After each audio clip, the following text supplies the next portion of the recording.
Hello guys, welcome back to my channel. So आज मैं आपके साथ शेयर करने वाली हूँ एक बहुत ही इजी केक की रेसिपी। सो चलिए शुरू करते हैं। इसके लिए मैंने हैप्पी का 40 ग्राम का पैकेट ले लिया है, जिसमें से मैंने 3 पैकेट लिया है हैप्पी बिस्किट का।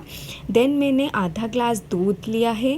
देन 1.5 चम्मच मैंने शुगर ले ली है। आप देख सकते हैं कितने क्वांटिटी का मैंने लिया है। फिर मैंने बेकिंग पाउडर लिया है। यही 4 चीज़ों से हमारी केक बनेगी। तो चलिए शुरू करते हैं।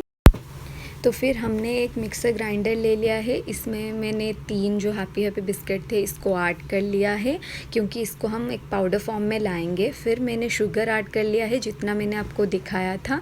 तो इसको हम एक ग्राइंडिंग कर लेंगे। फिर ये कुछ इस टाइप की पाउडर फॉर्म में आ जाएगा और मैंने इसमें बेकिंग पाउडर डाल दिया है। देन इसमें हम क्या करेंगे कि हम थोड़ा थोड़ा दूध मिलाकर इसको ब्लेंड कर देंगे अच्छी तरह से, जब तक इसकी कंसिस्टेंसी बहुत ज़्यादा थिक नहीं हो जाती। तो आप देख सकते हैं मैं कैसे कर रही हूँ। थोड़ा थोड़ा दूध ऐड कर करके इसको हम ब्लेंड करते रहेंगे, ताकि एक अच्छी सी पेस्ट बन जाए, जो कि हमें बेकिंग में बहुत ज़्यादा हेल्प करेगी। तो इसको हमें अच्छे से ब्लेंड करना है। मैंने यहाँ अमूल बटर ले लिया है। तो मैंने एक बाउल, मतलब मैंने यहाँ एक सिल्वर की बाउल ले लिए है। इसके अंदर मैंने चारों तरफ बटर लगा लिया है। फिर बैटर को हम इसमें डाल देंगे। आप देख सकते हैं मैं किस तरह से इसको डाल रही हूँ। तो हम इसको एक राउंड शेप देकर इसको थोड़ा सा डैप कर लेंगे, क्योंकि ये अच्छी तरह से इवनली स्प्रेड हो जाए, ताकि ये अच्छे से बेक हो सकेगा।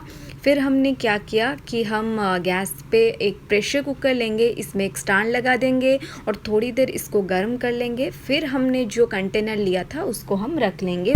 जब हम केक को बेक करने जाएं तो आप गाइस मत भूलिए कि हमें ये प्रेशर कुकर की जो व्हिसल है उसको हमें निकाल देना है, क्योंकि ये अच्छी तरह से बेक हो सकेगा और इसमें से जो एयर है वो बिल्कुल बाहर नहीं आ सकेगा। तो इसीलिए हम इसको निकाल देंगे। आफ्टर 30 मिनट्स आप देख सकते हैं हमारी केक बिल्कुल अच्छी तरह से हो चुकी है।